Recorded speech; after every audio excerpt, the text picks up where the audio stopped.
Well, good afternoon. Happy Sabbath.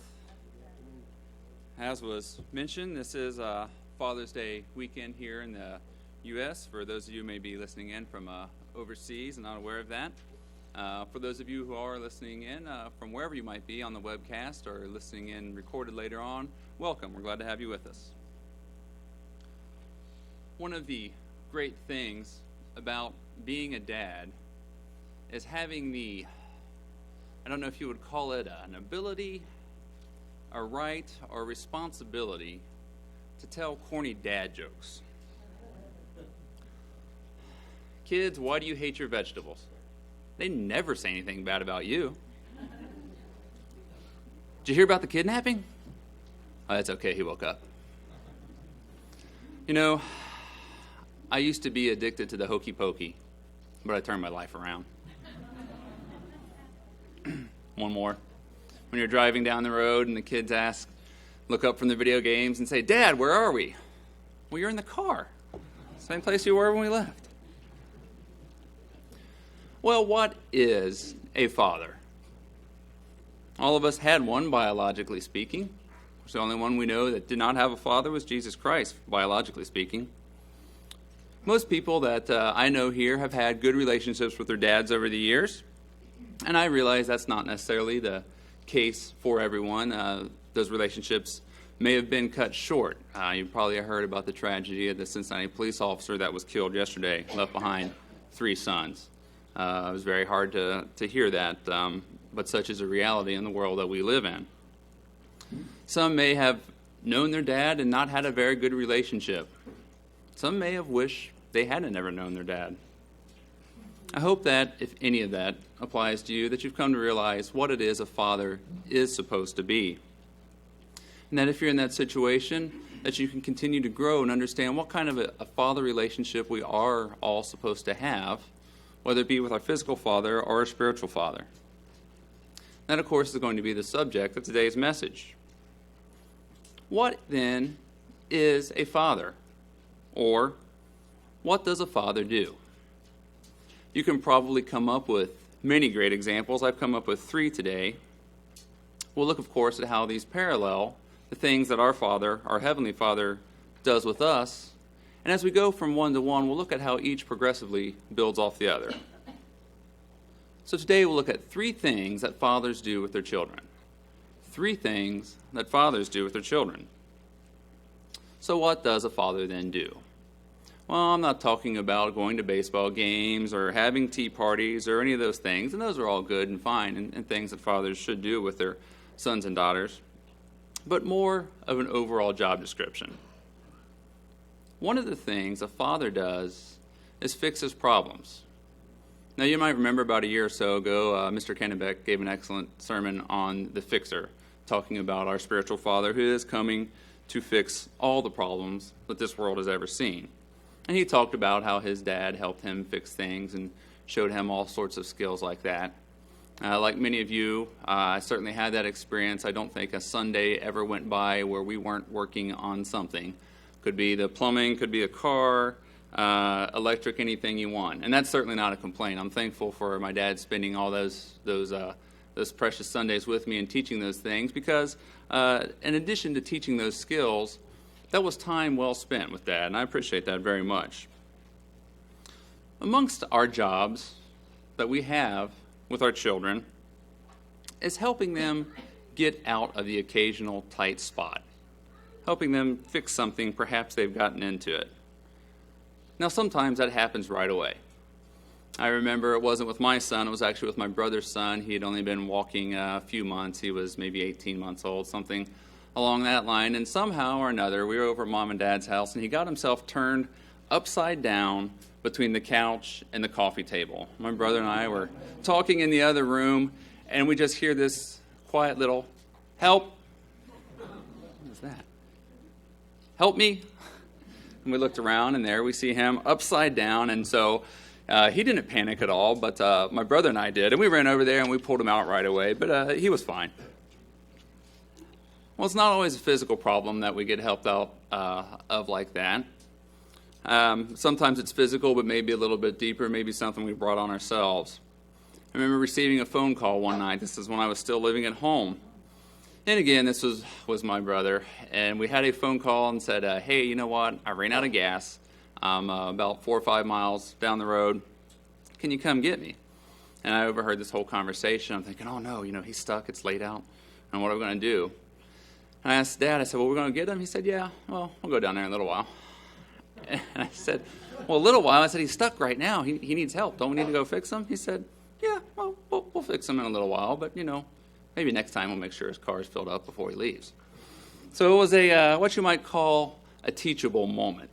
I think we've all been in those situations, either on the giving or the receiving end of them, haven't we, where we've realized that there's a moment that comes in life where a valuable lesson is learned. Whereas if we get bailed out right away, sometimes we don't tend to learn that lesson very well. It's what you might call the tough love approach. You got yourself into it, you can get yourself out. Now, that's a phrase that I will use on my kids every now and again. They'll ask me, hey, Dad, I can't get the remote to turn the TV on. Well, what were you doing with it? Well, I was playing with my video game. Well, what buttons did you press? Well, I think I pressed this. I said, well, tell you what, I'm not really interested in watching TV right now. If you want to watch TV, you can figure it out. Let them struggle a little bit with it. This is not really unlike what God has done with us and with all of mankind, is it? He hasn't chosen to create a race of automatons that do exactly what he said. He chose to create a race that needs to learn. Go ahead and begin turning, if you would, to Hebrews chapter 12. Hebrews chapter 12, we'll start in verse 5.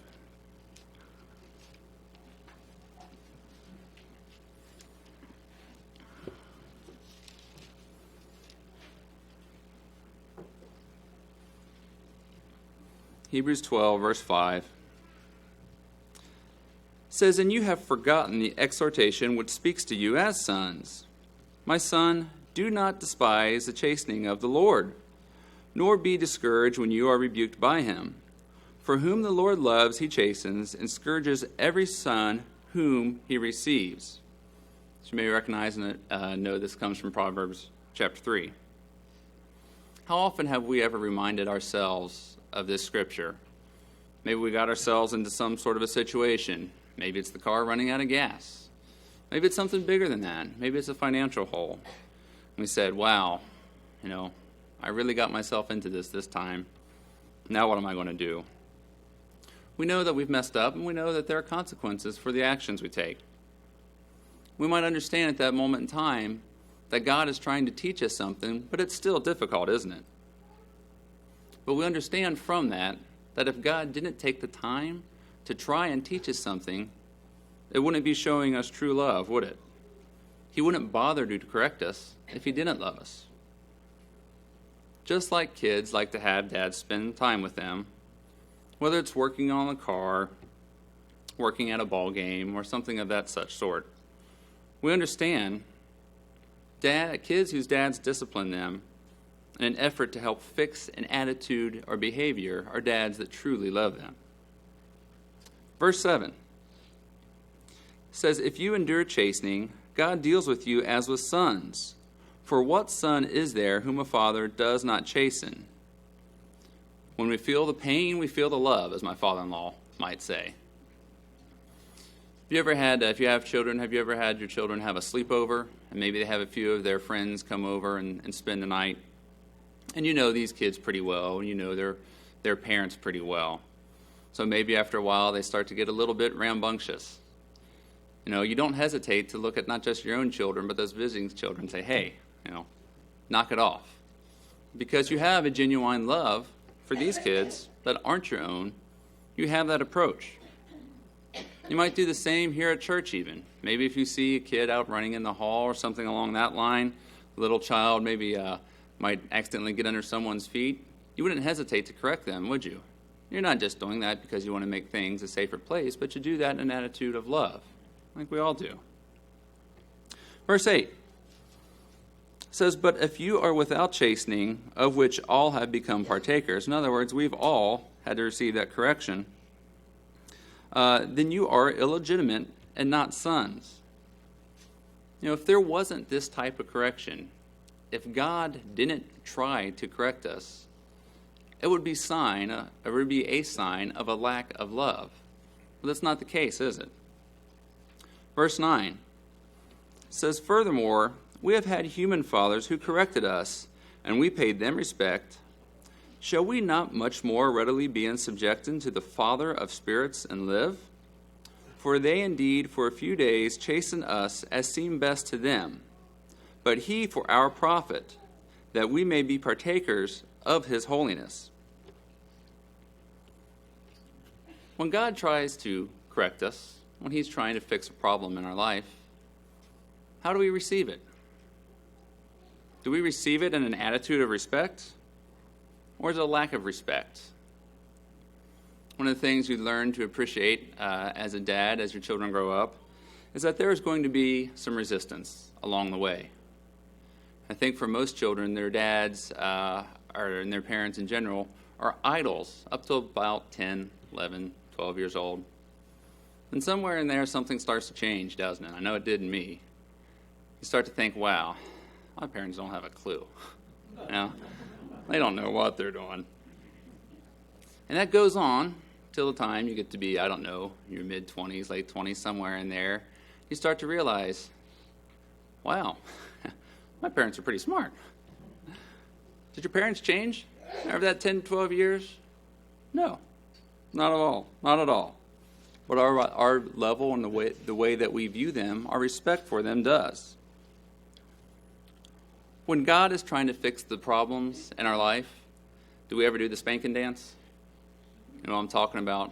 If you have a little toddler there, maybe, and they've been acting up, and it's time to take them out to the back room for a little bit of corporal punishment, and you're holding them by the hand, and they're, I don't want to go, I don't want to go. Do we ever get a little agitated? Do we kind of do that spanking dance? We try to avoid it? Or do we recognize that this correction and God's laws come out of love for us, as we're reminded in Deuteronomy 10, verse 13? And we'll turn there just now. Let's go on and read in verse 11 of Hebrews 12. "Now no chastening seems to be joyful for the present, but painful. Nevertheless, afterward it yields the peaceable fruit of righteousness to those who have been trained by it." Now, like having to give a spanking or some other punishment to a child, God doesn't want to see us hurt and suffer, does he? But that discipline from God does yield that fantastic and peaceable fruit of righteousness if we are willing to be fixed, to be trained by it. Verse 12. "Therefore, or because of this, strengthen the hand which hangs down and the feeble knees, and make straight paths for your feet, so that what is lame may not be dislocated, but rather be healed." This is done so that we can be healed of our behavioral or spiritual infirmities. Like parents trying to help our children, trying to fix the situations they get themselves into, God is helping his children, us, by trying to help us work through our problems and fix issues we might have in life. Well, how then does he do that?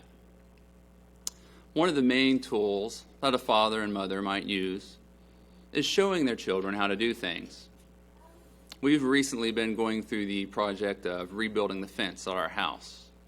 I couldn't just go out to my children and say, "Okay, boys, I need you to go out there and stain that fence." No, I'd probably wind up with a mess on my hands. But instead, we went out there and we showed them, we spent time with them, my wife and I both, and we showed them, okay, you have to wash this down. You have to get all the dirt off of it. And you've got to take the wire brush, you've got to scrub it. And you take the stain, you put the stain on, and you rub it in, and make sure you get that first coat, a good covering, but you're not going to have to get it all on that first coat, because you're going to come back with a second coat. You mean we got to do this again? Yeah, it means you got to do it again. So the second thing that a father does with his children is sets an example. In fact, it's probably fair to say that we spend most of our lives setting examples for our children. Attribute number one of helping fix our children's problem can be directly related to attribute number two of the example we set. How they handle the things in life, although the problems may arise in the course of their lifetime, is probably going to bear close resemblance to the way that we handle problems in life. Have you ever heard the old saying, you're going to be an example in life? Well, what kind are you going to be? Now, that's something my dad's dad always told him, and he always told me, and I'm sure that they're not the originators of it. And I know that I haven't always set the best example. I can sit here and tell you how many times I've gone there and showed my kids how to do something and said, okay, this is the way you do it, and it probably sounds like I'm a very patient person and good at doing that. Well, I'm glad there's no hidden cameras on the fence row at my house, because I'm not always the most patient person.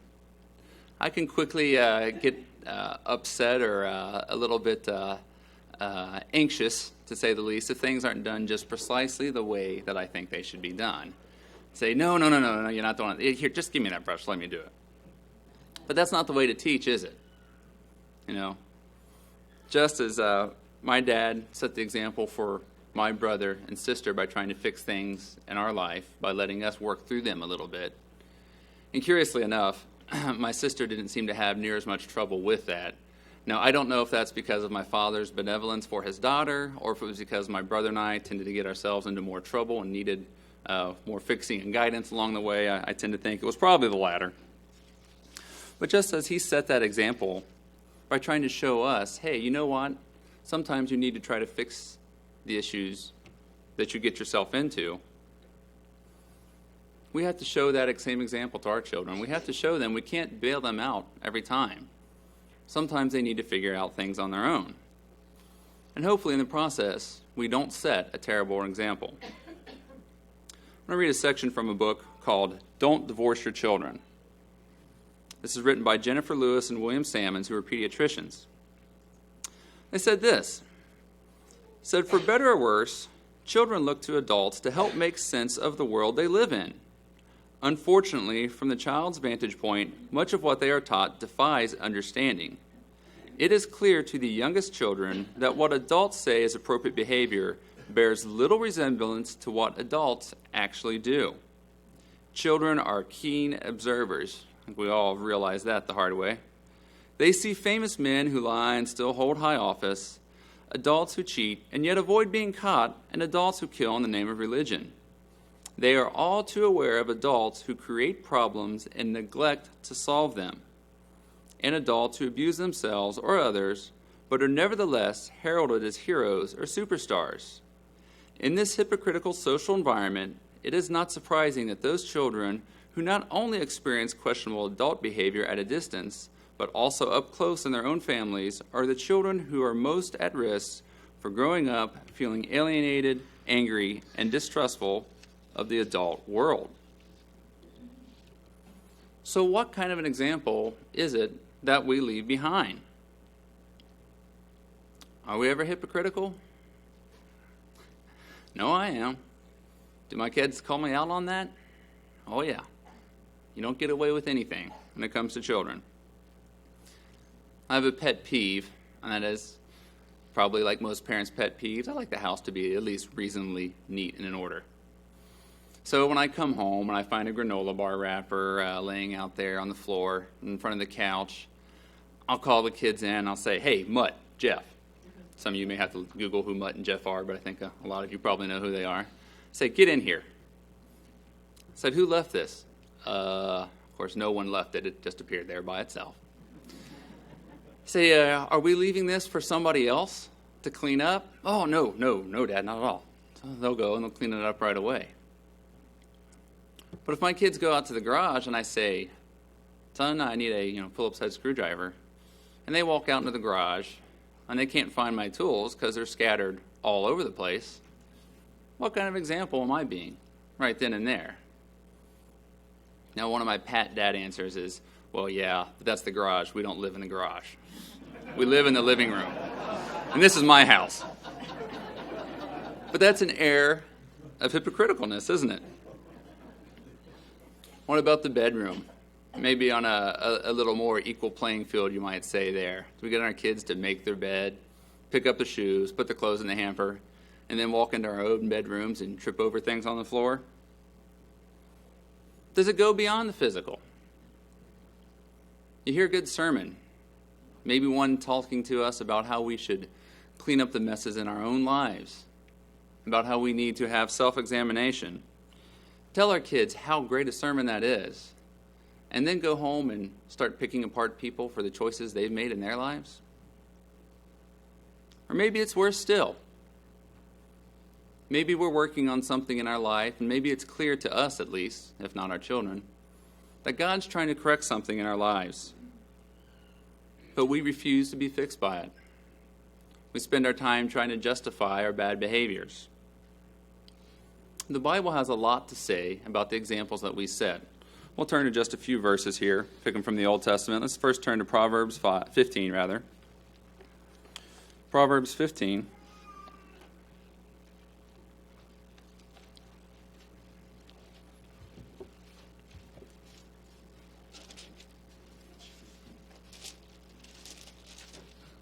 Proverbs 15 and verse 5. It says, "A fool despises his father's instruction, but he who receives correction is prudent." Some versions say sensible. What kind of example do we want to be to our children? Whether they're our children or those that might observe us on a weekly basis. Do we want to be an example of a fool, or do we want to be an example of a sensible person? Let's turn back a page to Proverbs 12. Proverbs 12. We'll look at verse 1. Proverbs 12 and verse 1. It says, "Whoever loves instruction loves knowledge, but he who hates correction is stupid." I'm reading from the New King James Version here. Is stupid the S word that you teach your kids not to say? I know that was one of them that we taught our kids. Don't go around calling each other stupid, calling people stupid. But yet that's what the Bible says about people who refuse to take correction. What kind of example are we? Let's go back to Hebrews 12 again. Hebrews 12. We'll start in verse 18. We're going to pick up a little bit of story here. It actually comes from Exodus 19 about Israel, ancient Israel. Hebrews 12, verse 18 says, "For you have not come to the mountain that may be touched and that burn with fire, and to blackness and darkness and tempest, and the sound of a trumpet and the voice of words, so that those who heard it begged that the word should not be spoken to them any more. For they could not endure what was commanded. And if so much as a beast touches the mountain, it shall be stoned or shot with an arrow." Verse 21, "And so terrifying was the sight that Moses said, I am exceedingly afraid and trembling." They didn't want to hear it. They couldn't bear the voice of God telling them what they needed to do. They were doing that proverbial spanking dance. No, I don't want to hear this. And indeed, accepting what God told them to do proved to be a recurring issue for Israel, as it does all of mankind. In addition to being a good example and being able to accept God's correction, how about other areas in our lives? What kind of examples do we set? Do we spend time running to or fro, doing the things that we want to do and neglect our families? How often do we sit down to have mealtime together? It's a busy world we live in, and it's very easy to parse up our time in so many places, so many areas, that we don't bother to spend it with family the way that we should. What about our financial situation? Do we show earnestness in how we pay our tithes and how we pay our taxes, and being good stewards of the money that God's blessed us with? Dozens and dozens of times a day, we are examples to children. A couple verses that we'll turn to real quickly. You probably know them by heart. Deuteronomy 6, verse 7. Deuteronomy 6.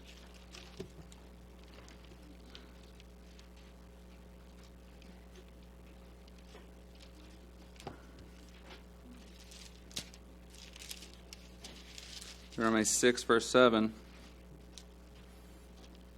Says, "You shall teach them diligently to your children, and you shall talk of them when you sit in your house, when you walk by the way, when you lie down, when you rise up. In other words, all the time are opportunities for us to be examples to our children. Proverbs 22:6, we won't turn there, but you probably know that one by heart as well. Train up a child in the way that they should go, and when they are old, they will not depart from it. One more verse in the New Testament, Ephesians 6, verse 4. Ephesians 6,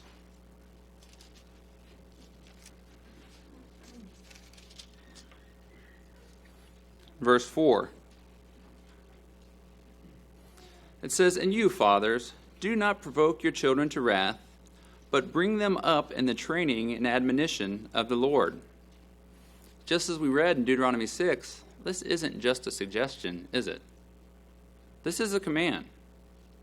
This is a command to show our children God's way and to follow that example that was set for us. What example was set? I think we all know. Let's go back to Hebrews 12 again. Hebrews 12 and verse 1. Hebrews 11, you know as well as the Heroes of Faith chapter, so called Heroes of Faith chapter. And my Bible is a heading in Hebrews 12 and says, Jesus, the example. Hebrews 12, verse 1, it says, "Therefore we also, since we are surrounded by so great a cloud of witnesses, let us lay aside every weight and the sin which so easily ensnares us, and let us run with endurance to the race that is set before us." That sin that ensnares us, things that might take our time away, that hypocritical example that we can set if we're not careful. Verse 2, "Looking unto Jesus, the author and finisher of our faith." Did you say author and finisher of our example? Perhaps. "Who for the joy that was set before him endured the cross, despising the shame, and has sat down at the right hand of the throne of God. For consider him who endured such hostility from sinners against himself, lest you become weary and discouraged in your souls." We can't get wearied, or tired out of being an example. Jesus Christ was that example. He couldn't get tired or weary of being the example of the life that we need to live. If we have our children's best interests in mind, as God does ours, and we work with them to help fix the problems that they might have or encounter in life, and if we try to show them a positive example, what sort of a result might you and I expect? Brings us to the third thing that we'll talk about that a father does with his children, and that is enjoy rewards. There's fewer things more satisfying than when I realized my oldest son was big enough to push a lawnmower. I remember that first fall afternoon, and he was really anxious to do it, and I was kind of scared to let him try it, but I let him do it, and we had gotten the leaves together to where they could be mulched up, and he started mulching these, and I'm kind of anxiously awaiting, watching, making sure nothing goes bad, making sure he doesn't get his feet too close. And it wasn't too long after that I was able to sit down with my wife and enjoy a nice cold beverage on the porch while we watched him work. What about tax time? That's great, too. For all of you expecting dads, you're going to enjoy doing your taxes next year, I guarantee it. Grandchildren, they say, are the rewards for getting through those difficult teenage years with your own children. Now, I say all this tongue-in-cheek, of course. These aren't the reasons that we become a father. They might be happy little consequences along the way. But what is it that we are in parenthood for? What is it that we are in parenthood for? Hopefully, it's the same reason that God is in it. And that is, of course, to create a family to share love with. We are in it for the joy of having family. In that sense, I suppose you could say that God is in it for a reward. And that reward is a family. That reward is having sons and daughters in his kingdom, as we read about in Hebrews 2:10. In that sense, we indeed are the reward. Let's go to Psalms 127.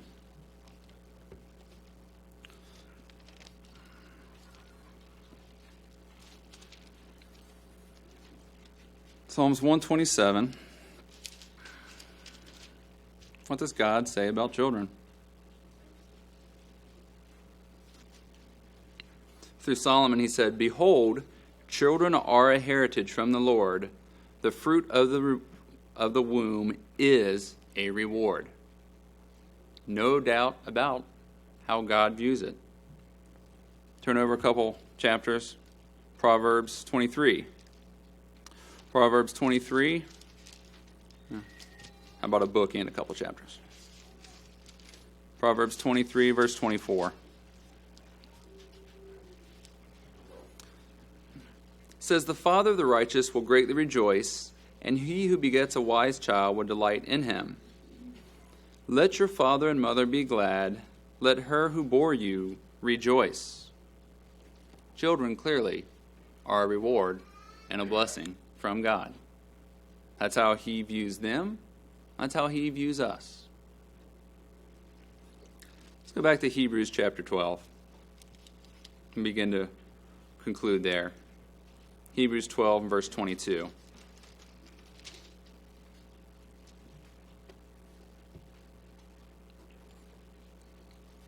In contrast to the example of fear that Israel had set and that we can set if we are not careful, what is it that we look forward to? Hebrews 12, verse 22. It says, "But you have come to Mount Zion and to the city of the living God, the heavenly Jerusalem, to an innumerable company of angels, to the general assembly and church of the firstborn who are registered in heaven, to God the judge of all, to the spirits of just men made perfect." The firstborn, the first fruits in God's kingdom. This is a reward that God wants to give us. Luke 12, verse 32 tells us that it is God's good pleasure to give us his kingdom. There can be no doubt that he wants to reward his children. Verse 24, "To Jesus, the mediator of the new covenant, and to the blood of the sprinkling that speaks better things than that of Abel. See that you do not refuse him who speaks. For if they did not escape who refused him who spoke on earth, how much more shall we not escape if we turn away from him who speaks from heaven?" Don't be that fool that we read about that despises correction. Someone who rejects the fixing that our Father is trying to do in our lives, try to perform in our lives, or the fool that rejects the example of Jesus Christ. Israel couldn't endure that. Can we? Do we? Verse 26, "Whose voice then shook the earth, but now he has promised, saying, Yet once more I shake not only the earth, but also heaven. Now this yet once more indicates the removal of those things that are being shaken, as of things that are made, that the things which cannot be shaken may remain. Therefore, since we are receiving a kingdom which cannot be shaken, let us have grace, by which we may serve God acceptably, with reverence and with godly fear." Verse 28 says, "Therefore." You know, when you read "therefore," that means because of all this. Instead of having fear, instead of rejecting God's fixing, instead of rejecting the example that was given to us, we should take part in that everlasting reward that God desires to share with us. It's a reward that's far better than anything our fathers could ever hope to give to us. It's far better than anything I could ever hope to give to my children. Mankind, as a whole, has been rejecting the fixes, the example, and consequently the reward that God has tried to offer since the beginning of time. While our earthly dads might come in all shapes and sizes, and may have passed all sorts of various skills and tasks, wisdom, on to us, we all share a perfect Father. A perfect Father as we're told in 1 John 4, is love. From that love, it is God's good pleasure to heal our spiritual and our emotional wounds, to fix our problems, to provide us a perfect example, as he did through his Son, Jesus Christ, and who looks eagerly forward to sharing the reward of eternal life with us in his soon-coming kingdom.